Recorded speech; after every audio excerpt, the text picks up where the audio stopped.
জীবিকার তাগিদে যারা দেশের বাইরে থাকেন তাদের চাহিদা মেটাতেই বিশ্বের নানা দেশে রপ্তানি করা হয় এসব সবজি।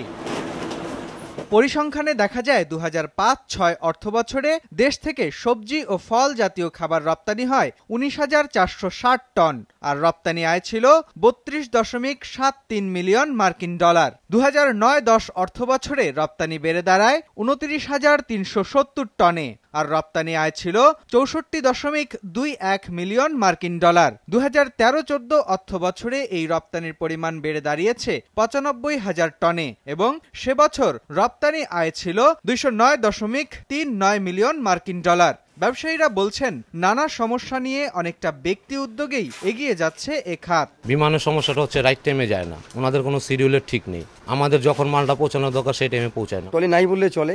এখন আমাদের শ্রমিকদের এত পরিশ্রম হয় এয়ারপোর্টে, যেটা ভাষার শেষ নেই। ফরেন এয়ারলাইন্স এখন ভাড়া নিচ্ছে ১৩০ টাকা পার কেজি ইউকেতে, বিমান বাংলাদেশে ১৮০ টাকারও উপরে তারা ভাড়া নির্ধারণ করে রেখেছে।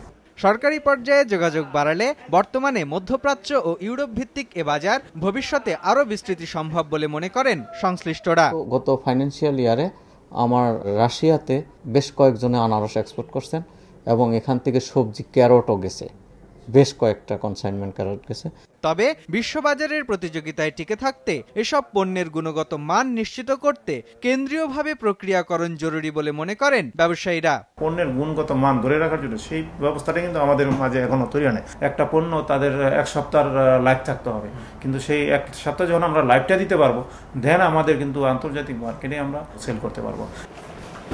পর্যাপ্ত নীতি সহায়তা পেলে আগামীতে এ খাত অন্যতম বৈদেশিক মুদ্রা অর্জনের উৎস হতে পারে বলে মনে করছেন সংশ্লিষ্টরা। মুস্তাফা মাহবুব, সময় সংবাদ, ঢাকা।